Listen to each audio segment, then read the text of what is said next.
같이 기도하고 강의 시작하십니다. 하나님 아버지 감사합니다. 오늘도 부족한 종이 하나님의 은혜로 조직신학 강의를 계속합니다. 주님, 하나님의 귀한 진리들, 주여 성경에 계시된 하나님의 진리의 체계적인 지식인 조직신학을 감히 부족한 종이 정리합니다. 모든 목사들이, 성경을 연구하는 모든 주의 종들이 마땅히 교리 체계와 또 윤리적 교훈의 모든 내용들을 정리해야 할 줄 압니다. 부족한 종에게 지혜를 주시고 성령의 충만함과 지혜와 지식을 주셔서 하나님의 은혜로 또 모든 개혁신학 역사적인 기독교 교리 체계의 내용을 조금 정리하고 또 증거할 수 있게 하소서. 하나님의 진실한 종들, 하나님을 위하여 헌신한 젊은이들과 주의 교회를 위하여 헌신한 귀한 종들이 또 하나님의 귀한 성도들이 이 진리의 지식으로 말미암아 주님 믿음에 견고하여지고 좌우로 흔들리지 아니하는 하나님의 진리의 지식이 되게 하시고 믿음의 지식이 되게 하여 주시기를 소원합니다. 하나님의 영, 진리의 영께서 이제도 부족한 종의 심령을 주장하시고 또 함께 말씀을 나누는 자들, 이 시간이나 이 이후의 시간이나 하나님을 사모하며 말씀을 사모하며 말씀 앞에 앉는 모두들에게 은혜를 주시기를 소원합니다. 예수 그리스도의 이름으로 기도하옵나이다. 아멘. 자, 이 시간에는 예수 그리스도의 속죄의 진리를 계속해서 속죄 사역의 진리에 이제 또 중요한 한 내용을 한 시간 좀 생각해 보십시다. 그것은 속죄의 대상에 대한 문제입니다. 예수 그리스도께서 피 흘려 속량하신 자들은 누구이었는가? 누구를 위하여 속량하셨는가? 구주 예수 그리스도께서는 세상 모든 사람들의 죄를 속하신 것인가? 아니면 하나님의 택하신 자들의 죄를 속하신 것인가? 예수 그리스도께서 이루신 속죄의 대상은 누구이었는가? 예수 그리스도의 속죄의 대상에 대해서 역사상 두 가지 견해가 있습니다. 하나는 보편 속죄설이고 다른 하나는 제한 속죄설입니다. 보편 속죄설은 예수 그리스도께서 세상의 모든 사람들의 죄를 속하셨다고 보는 견해입니다. 그 견해의 전제는 하나님께서 세상의 모든 사람을 구원하기를 원하신다는 것이고, 그 견해의 핵심적인 생각은 인간의 구원이 궁극적으로 사람의 결정에 달려 있다는 것입니다. 결국 사람이 결단하는 데 따라서 구원을 얻기도 하고 구원을 얻지 못하기도 한다는 것입니다. 이런 견해를 신학적으로 알미니우스주의라고 부릅니다. 알미니우스주의. 교회 역사상 우리가 천주교에도 좀 그런 생각이 있고, 또 종교개혁계 알미니우스라고 하는 개혁파 교회의 목사가 그런 이탈된 견해를 가져서 정죄되었는데, 알미니우스, 그리고 그 후에 요한 웨슬레이, 오늘날의 감리교나 성결교나 침례교의 일부도 그런 알미니우스주의의 경향, 요소를 가지고 있습니다.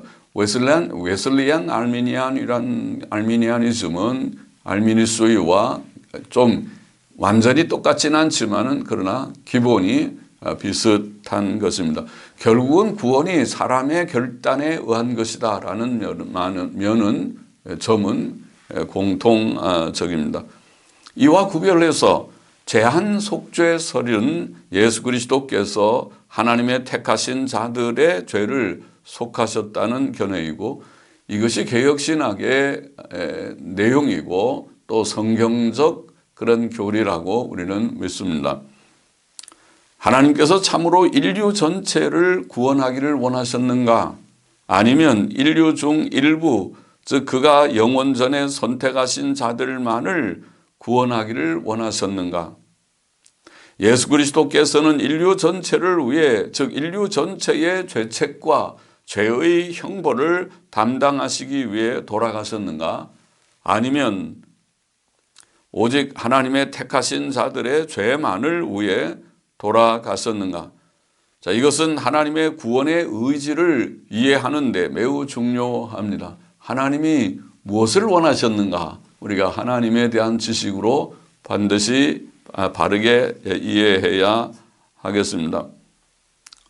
또 이것은 전도할 때 전도자의 실제적 마음가짐에 관계되는 문제이고, 우리가 어떤 마음가짐으로 전도를 할 것인가? 택자들을 구원할 것인가? 아니면 그냥 모든 사람들 중에서 전도해서 영혼들을 구원해 내는 것인가? 마음가짐의 문제죠.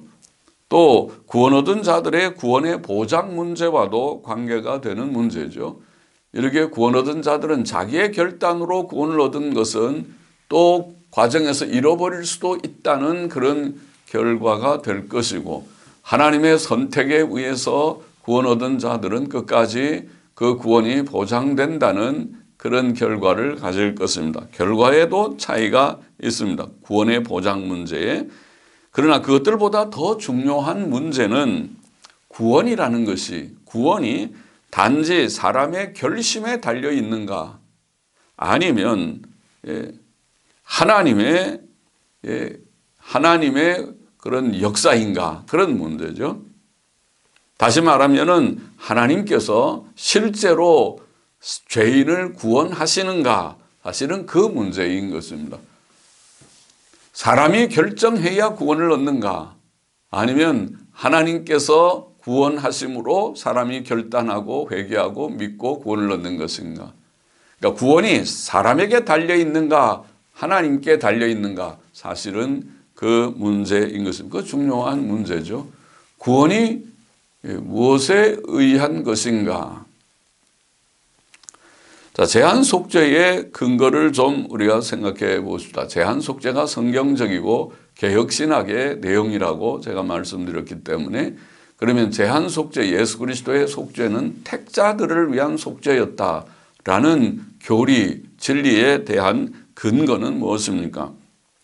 개혁교회는 이 세상의 모든 일들에 있어서와 특히 사람들의 구원 문제에 있어서 하나님의 주권을 믿고 예수 그리스도의 속죄의 대상의 제한성, 즉 제한적 속죄를 성경 진리로 고백해 왔습니다.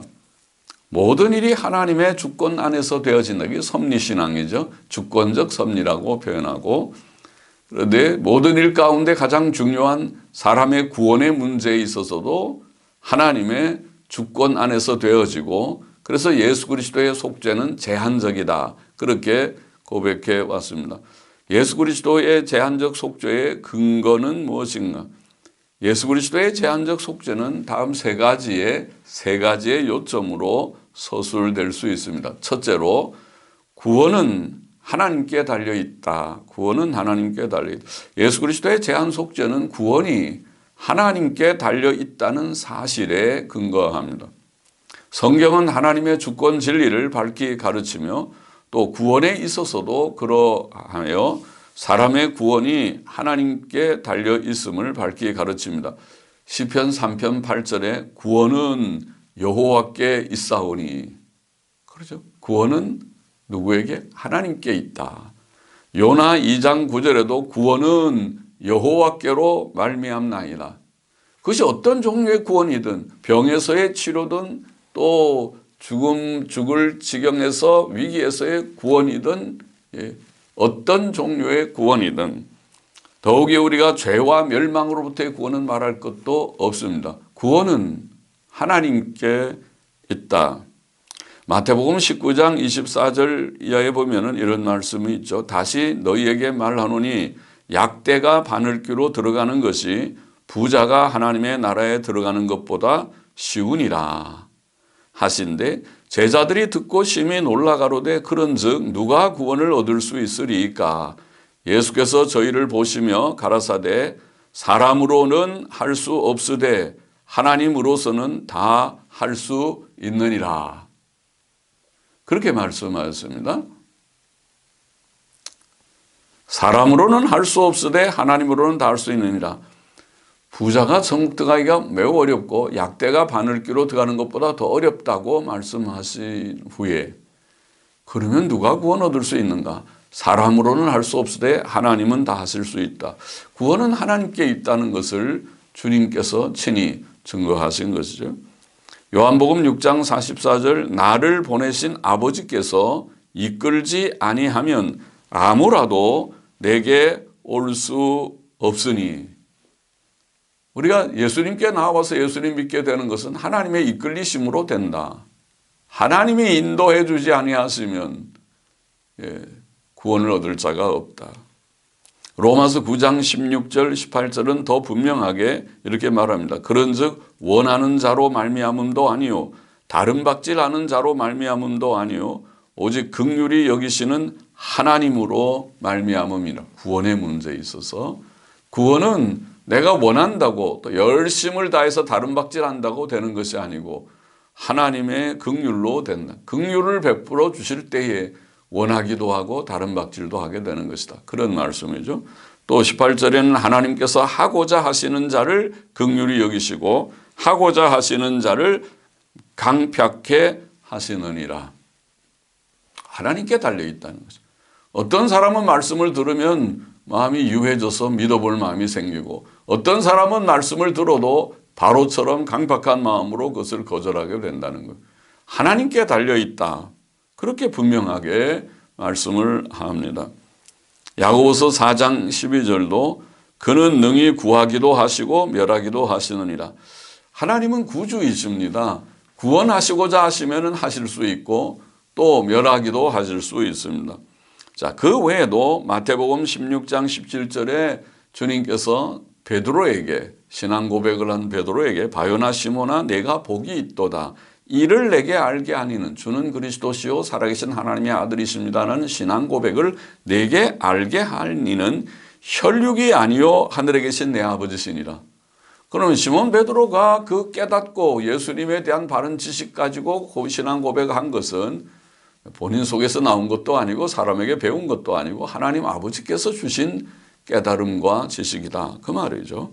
사도행전 11장 18절도 하나님께서 이방인에게도 생명 얻는 회개를 주셨도다.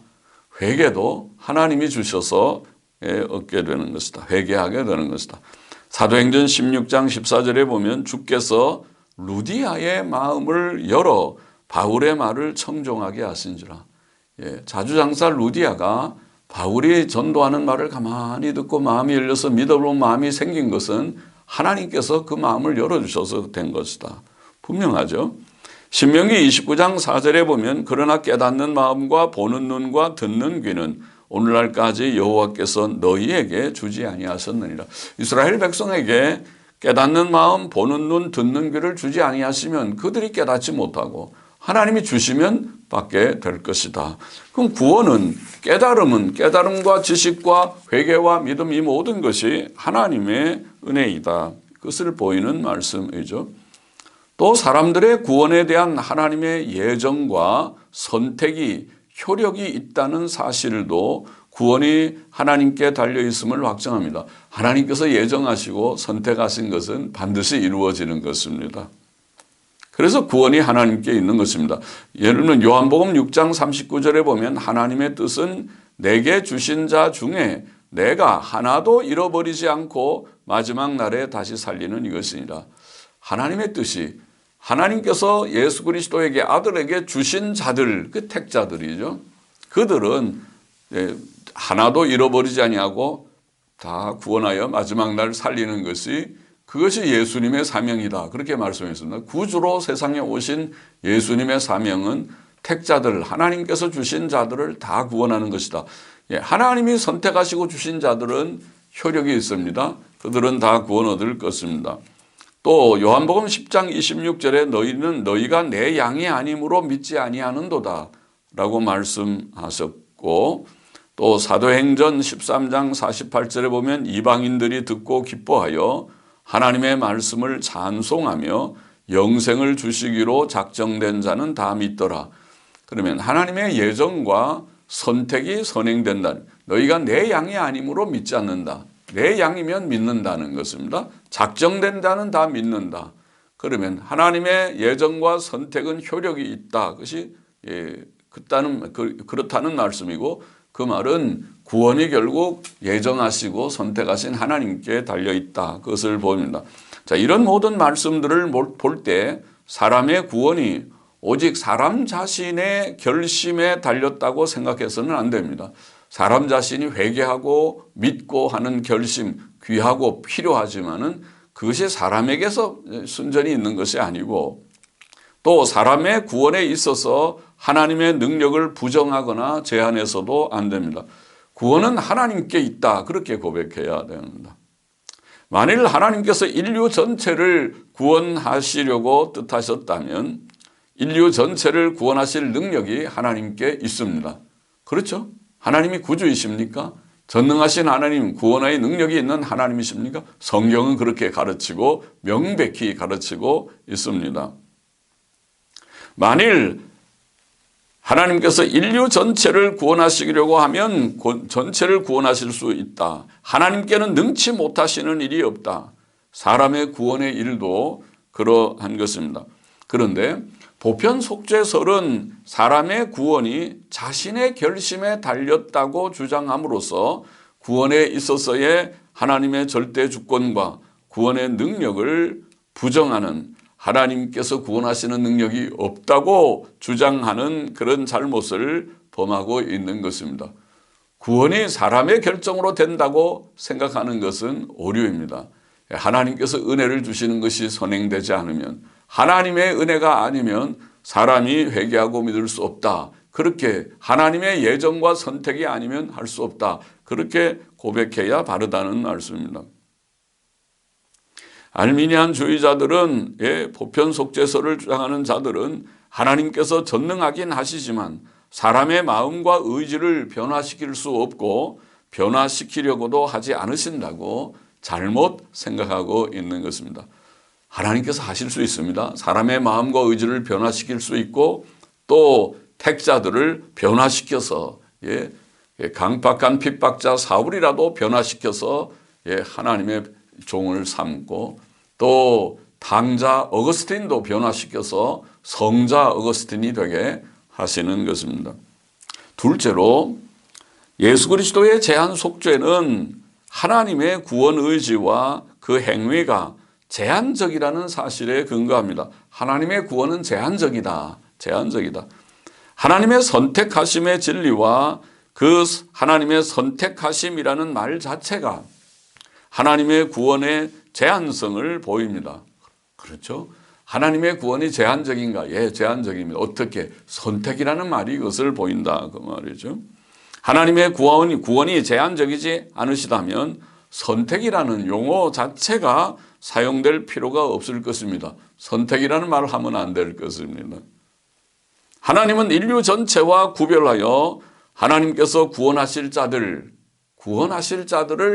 구별하여 표현했습니다. 자기 백성 그렇게 표현하기도 하시고, 자기 사람들 혹은 자기의 양들, 또 아버지께서 내게 주신 자들, 이렇게 분명히 증거하는 것입니다.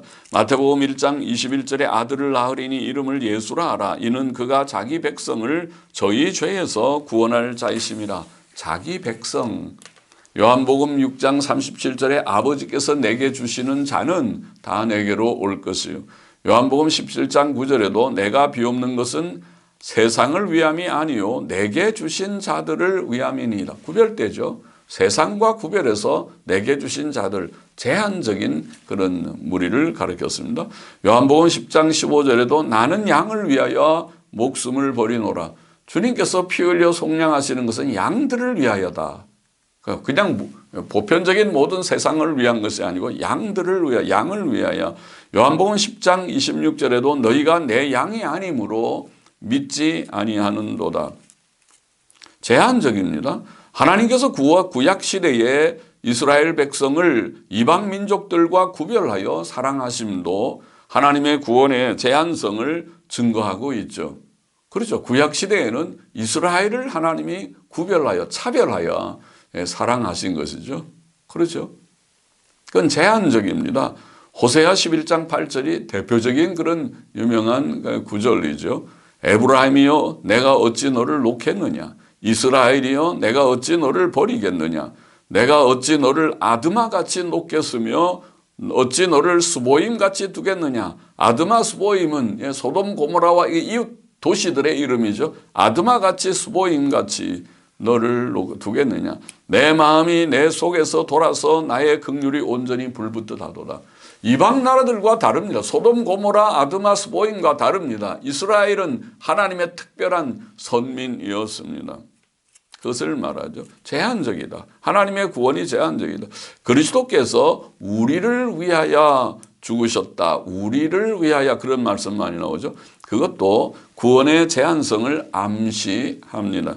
이사야 53장 5절 6절 8절에 보면 그가 찔림은 우리의 허물을 인함이요 그가 상함은 우리의 죄악을 인함이라. 그가 징계를 받음으로 우리가 평화를 누리고 그가 채찍에 맞음으로 우리가 나음을 입었도다.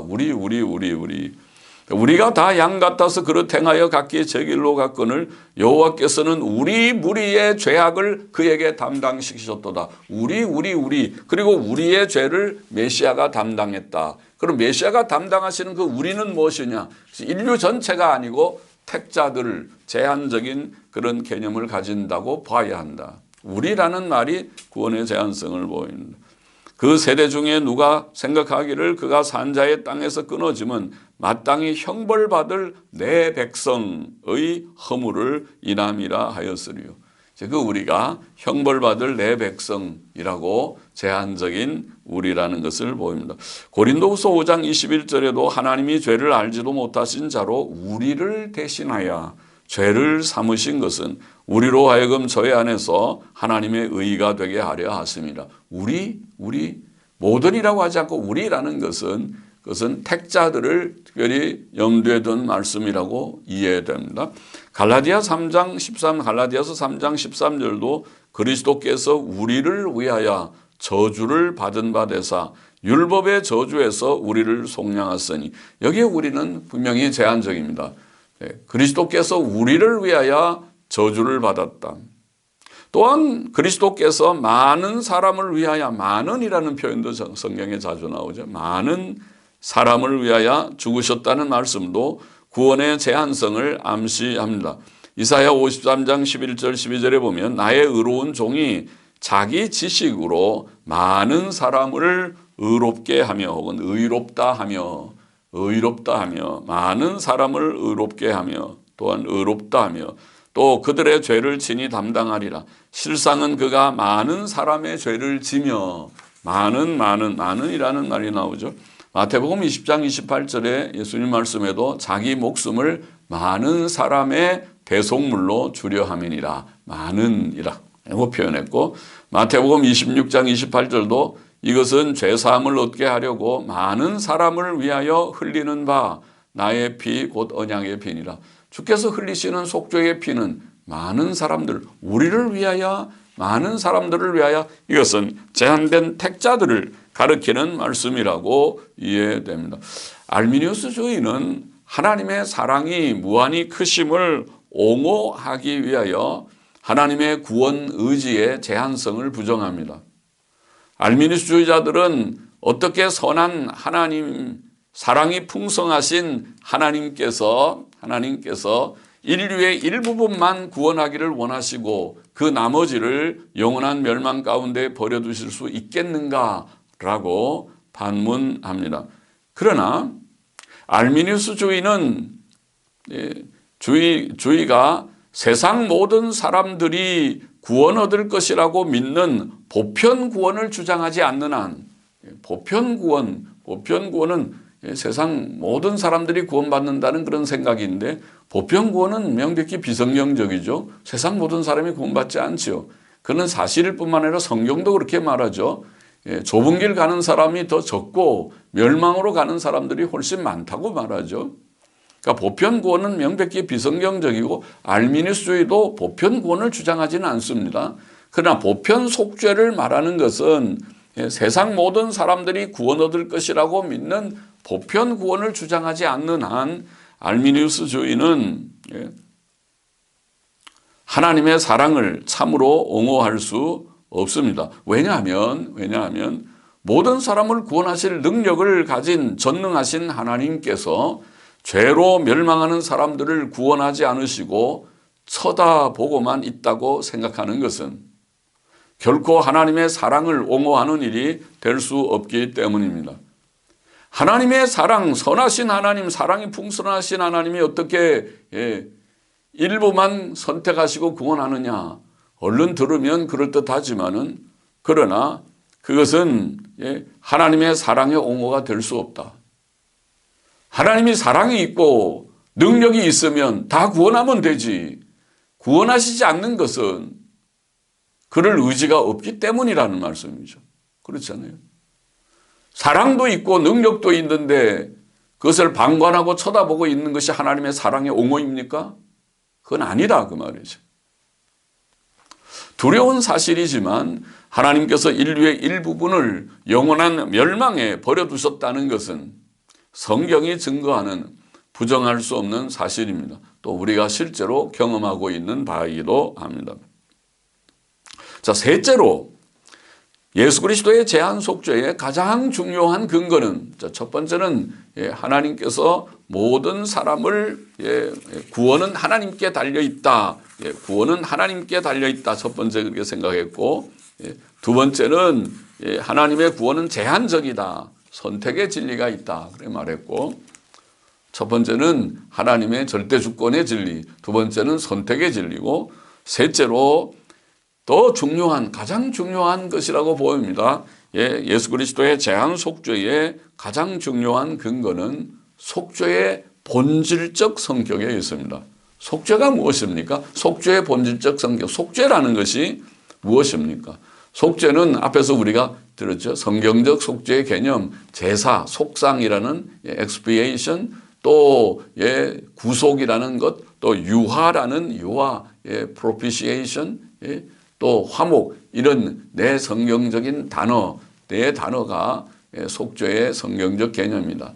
또 역사적, 또 객관적, 또 대리적 완전함 이 네 성격이 속죄의 성격이다. 그런 얘기를 했는데 그것이 속죄입니다. 속죄는 실제로 예수 그리스도께서 실제로 우리의 죄책과 형벌을 담당하시는 것, 값을 주고 사시는 것이 속죄입니다.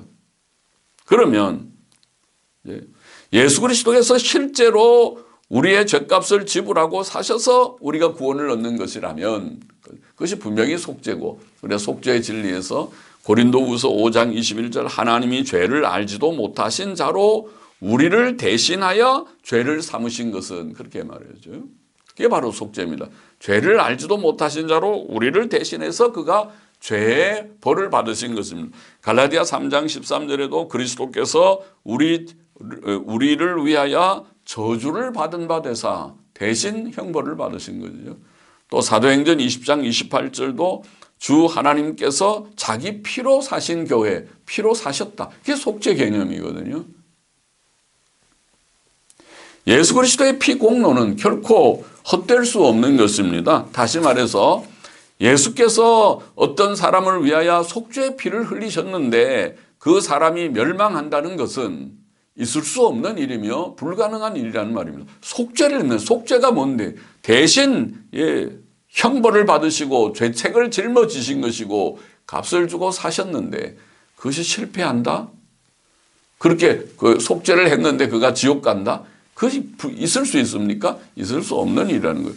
그러니까 예수 그리스도께서는 아버지께서 그에게 주신 자들, 곧 영원전에 선택된 자들, 곧 그의 양들을 위하여 속죄의 피를 흘리셨고 아버지께서 그에게 주신 그들, 바로 그가 피 흘려 사신 자들을 하나도 잃어버리지 않고 다 구원하신다는 말씀이에요. 그게 속죄입니다.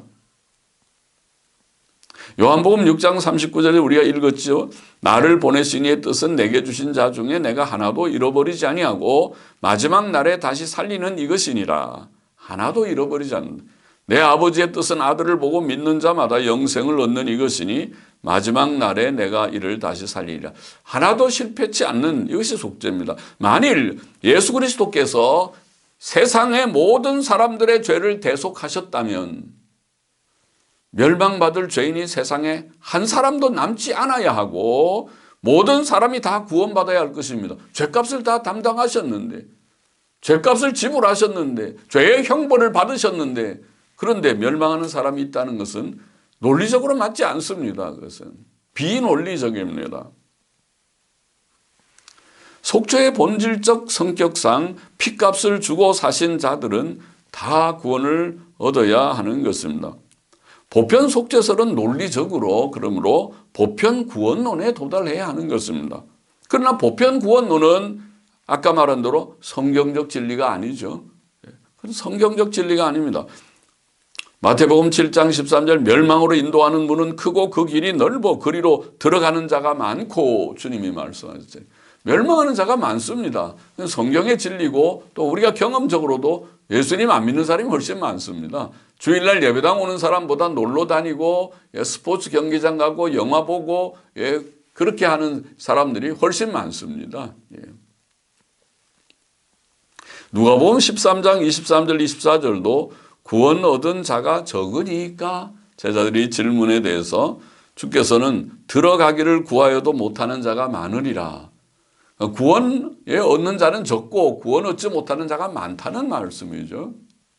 구원 얻은 자를 14만 4천으로 우리는 상징적으로 표현했다고 이해합니다. 14만 4천 되는 무수히 많은 셀 수 없이 많은 흰옷 입은 무리들이 구원 얻는 자들이지만은 그러나 구원 얻지 못하고 멸망하는 자들도 엄청 많을 것입니다. 더 많을 것입니다. 존 오웬이라는 신학자 중에 신학자라고 일컫는 분이 있죠. 존 오웬은 제한 속죄의 진리를 증명하면서 이런 말을 했습니다. 성부께서 그의 진도를 부과하시고 성자께서 그 형벌을 받으신 것은 1. 모든 사람들의 모든 죄를 위해서든지 2. 일부분의 사람들의 모든 죄들을 위해서든지 혹은 3. 모든 사람들의 일부분의 죄들을 위해서이다. 각 경우에 대하여 다음과 같이 말할 수 있다. 만일 마지막 경우가 참되다면 모든 사람들의 일부분의 죄라고 하다면 모든 사람은 책임을 져야 할 어떤 죄를 가지고 있을 것이며 따라서 아무도 구원을 얻을 수 없을 것이다. 다 조금씩 자기가 책임을 감당해야 된다면 사람이 결국 자기의 책임을 행위로 구원을 얻어야 되는데 행위로 구원 얻을 자가 없으니까 구원 얻을 자가 아무도 없을 것이다. 만일 두 번째가 참되다면 그러니까 일부분의 사람들의 모든 죄를 위해서 그게 참되다면 그리스도께서는 온 세상의 모든 택자된 선택된 자들의 모든 죄를 위하여 그들을 대신하여 고난을 당하셨을 것이고 이것이 진리다. 우리가 믿는 진리다. 그렇게 말하고 그러나 만일 첫 번째가 참되다면 첫 번째가 뭐니까 모든 사람들의 모든 죄를 위해서 모든 사람들의 일부분이 아니고 모든 사람들의 모든 죄를 위해서라는 말이 참되다면 왜 모든 사람들이 그들의 죄로 인한 형벌로부터 자유하지 못하는가? 불신앙 때문이라고 여러분은 대답한다. 나는 묻는다. 이 불신앙은 죄인가 죄가 아닌가? 만일 그것이 죄라면 그리스도께서는 그것으로 인한 형벌을 받으셨거나 그렇지 않거나 할 것이다. 만일 주께서 받으셨다면 왜 그것이 주께서 대속하신 그들의 다른 죄들 이상으로 그들에게 방해가 되어야 하는가? 만일 주께서 그것의 형벌을 받지 않으셨다면 그는 그들의 모든 죄들을 위하여 죽지 않으셨다는 말이 될 것이다. 그러니 세 번째 견해가 되니까 그거는 다 모두가 실패한다는 말이 될 것이다.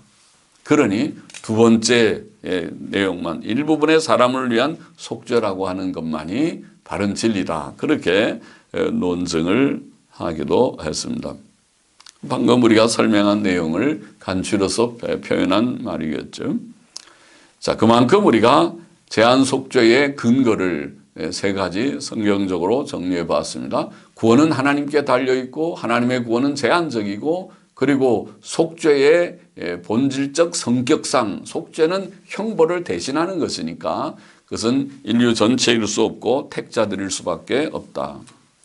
자, 그 다음에 우리가 보편 속죄를 지지하는 듯한 구절들을 조금 우리가 좀 살펴보고 싶다. 예수 그리스도의 제한적 속죄의 진리는 이와 같이 논리적일 뿐만 아니라 성경에 충분한 근거 구절들을 가지고 있습니다.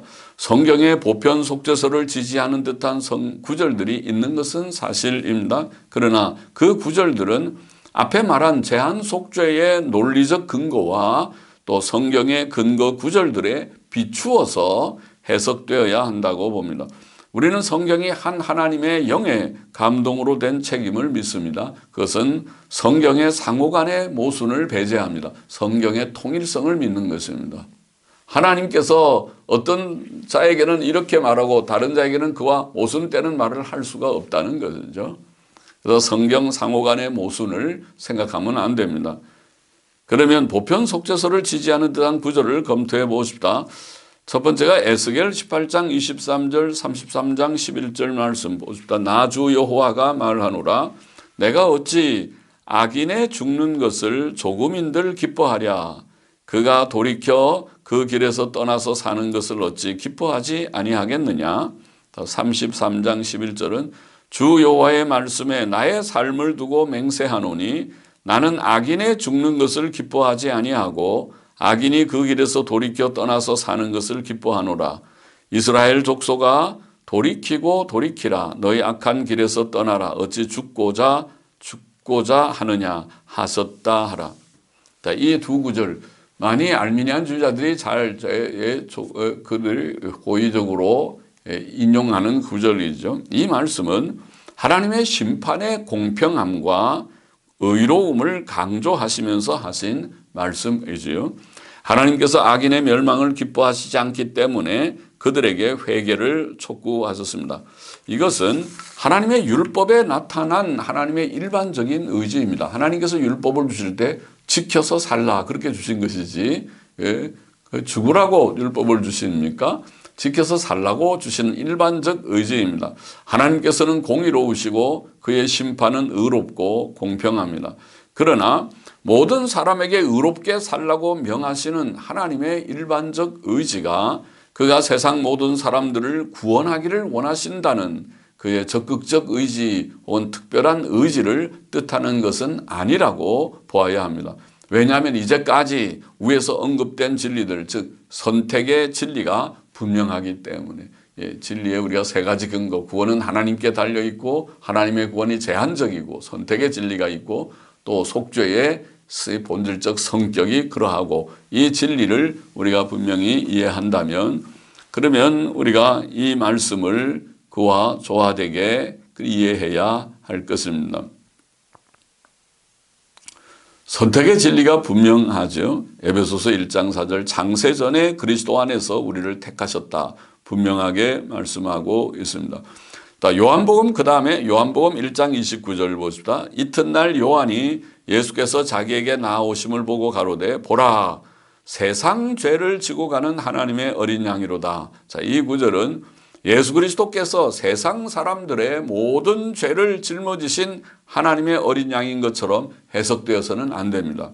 왜냐하면 예수께서 세상 모든 사람들의 모든 죄들을 짊어지신 대속 제물이셨다면 모든 사람은 다 구원에 이르러야 하고 마지막 심판과 지옥 형벌은 없어야 할 것이기 때문입니다. 그러나 그것은 성경의 진리가 아니죠. 그러므로 이 구절은 선택과 제한 속죄를 증거하는 성경 진리에 비추어서 해석해야 합니다. 그러므로 본문의 세상은 세상 죄를 지고 하는 세상은 온 인류를 대표하는 하나님의 택하신 사람들을 가리키는 대략적인 의미로 해석해야 합니다. 세상은 엄격히 말하면 택자들이다 그 말이죠. 세상에 다 흩어져 살고 있는 택자들. 요한복음 3장 16절 하나님이 세상을 이처럼 사랑하사 독생자를 주셨으니 이는 저를 믿는 자마다 멸망치 않고 영생을 얻게 하려 하심이니라. 이 구절은 믿는 자가 멸망치 않고 영생을 얻음을 증거할 뿐입니다. 믿어야 영생을 얻는다. 믿는 자가 영생을 얻는다. 이것을 증거할 뿐이고 모든 사람이 믿을 수 있다는 것을 증거하는 구절로 해석되어서는 안 됩니다. 또 하나님께서 택하신 자들은 세상을 대표한다고 보아야 할 것입니다. 그래서 하나님께서 택하신 자들이 이 세상을 대표해서 하나님이 그들을 구원하기 위하여 독생자를 주셨다. 그러므로 이 유명한 구절도 사람의 전적인 부패와 무능력, 하나님의 선택, 예수 그리스도의 제한 속죄 등의 성경 진리의 빛 아래 해석되어야 하고 성경의 그런 진리들과 충돌되게 해석되어서는 안 됩니다. 그 다음에 디모데전서 2장 4절 보십시다. 하나님은 모든 사람이 구원을 받으며 진리를 아는 데 이르기를 원하시느니라.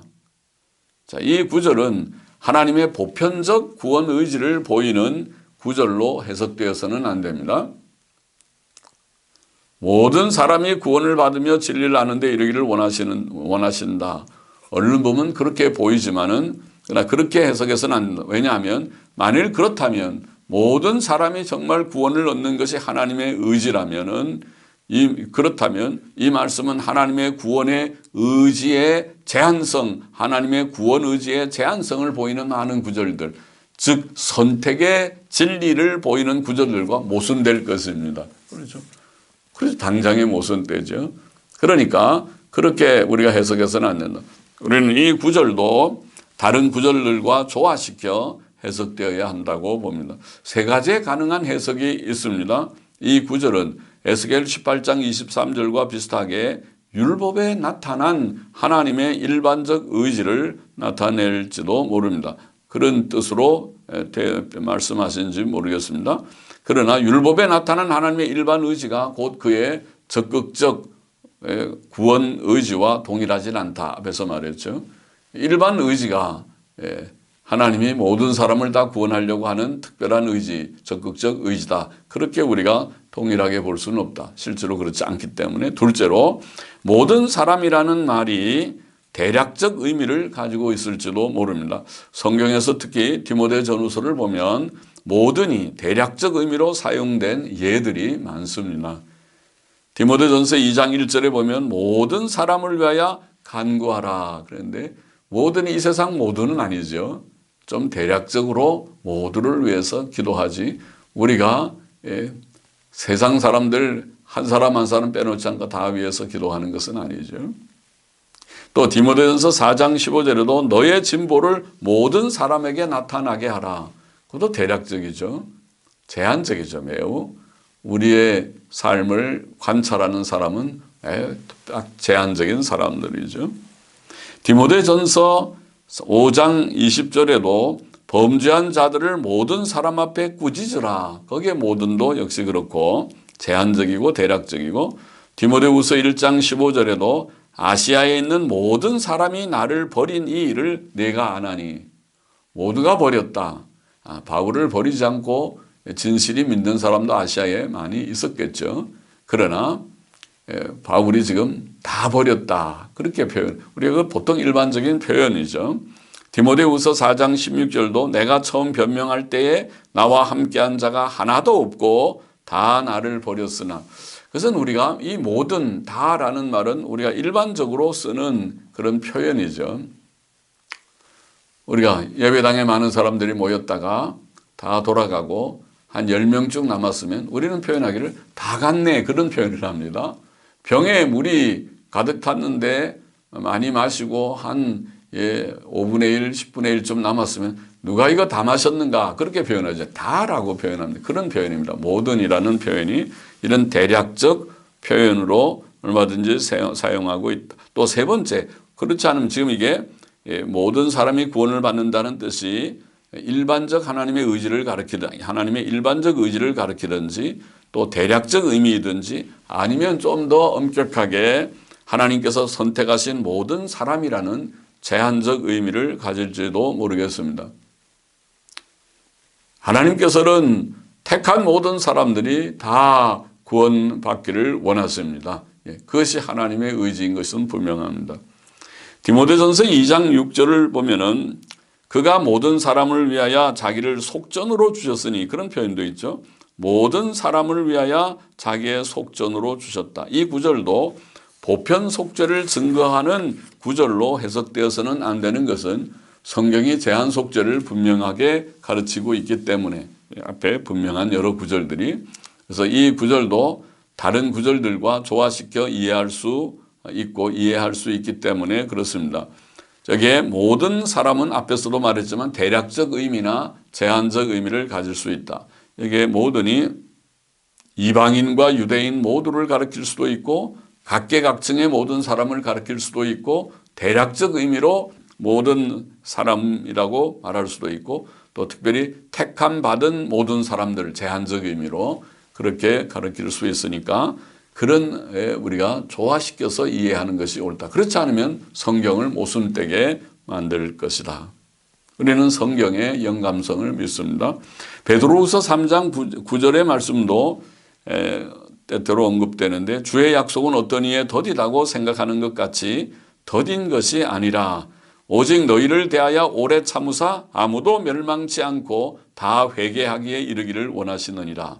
자, 이 구절에서 너희를 대하여 너희는 예수 그리스도를 믿는 신자들을 가리킨다고 볼 수 있기 때문에 문제될 것이 없는 구절이라고 생각되고 마지막 한 구절만 더 보십시다. 요한일서 2장 2절에 저는 우리 죄를 위한 화목제물이니 우리만 위할 뿐 아니라 온 세상의 죄를 위하심이라. 이 구절도 온 세상의 죄라는 이 구절도 제한 속죄를 가르치는 성경 구절들과 조화시켜 해석될 수 있습니다. 즉 본절의 온 세상은 대략적 표현이든지 세상의 모든 택자들을 가리킬 수 있죠. 우리는 한 성령께서 동일한 진리를 사도들을 통해 신약교회에 주셨으므로 성경 진리 간에 모순될 수 없다고 봅니다.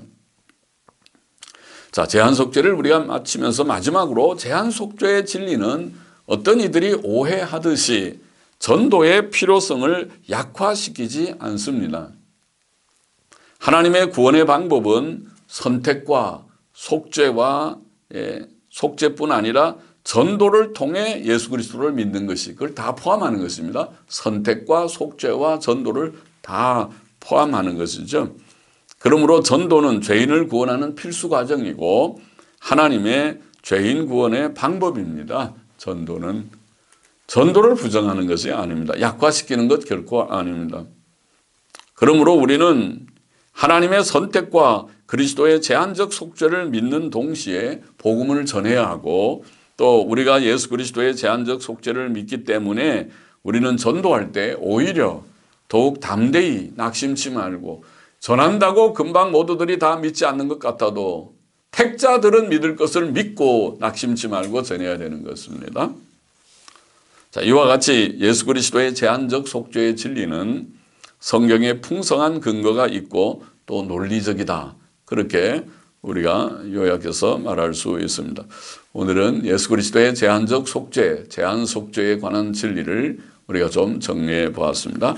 제한 속죄의 세 가지 근거 좀 우리가 특별히 살펴보았고 보편 속죄서를 지지하는 듯한 성경 구절들은 이 분명한 제한 속죄의 근거와 그 구절들에 조화되게 그것을 조화시켜서 이해해야지 그 구절만 따로 떨어서 이건 보편 속죄라 그렇게 주장하면 성경을 서로 모순되게 보는 오류에 떨어질 것이다. 우리는 성경의 영감성을 믿습니다. 성경의 통일성을 믿습니다. 그리고 제한 속죄의 분명한 진리에 대한 분명한 지식과 확신을 갖게 되기를 원합니다. 기도하십시다. 하나님 아버지 감사합니다. 오늘도 부족한 종이 성경의 예수 그리스도의 속죄의 제한성, 제한 속죄의 교리, 진리를 우리가 좀 성경 말씀을 정리하고 또 살펴보았습니다. 하나님 아버지, 예수님께서 인류 전체를 위하여 죽으셨다고 막연하게 말하지 않고 엄격하게 하나님의 택한 선택의 진리가 있고 택자들을 위하여 피 흘려 돌아가시고 그 택자들이 아버지께서 예수 그리스도에게 주신 자들이 하나도 실패치 아니하고 다 구원을 얻고 또 영광에 이르게 된다고 하는 이 하나님의 귀한 구원의 진리를 깨닫게 하여 주시고, 그러나 한편 이 은혜의 진리는 참으로 두려운 진리입니다. 하나님께서 인류 전체를 구원하시려고 뜻하지 않으셨고, 어떤 이들을 버려두셨고 또 어떤 이들을 구원으로 택하셨다고 하는 이 두려운 진리, 또 은혜의 진리를 참으로 깨닫고 또 믿음에 바로 서는 저희들이 되게 하여 주시기를 소원합니다. 감사하며 예수 그리스도의 이름으로 기도하옵나이다. 아멘.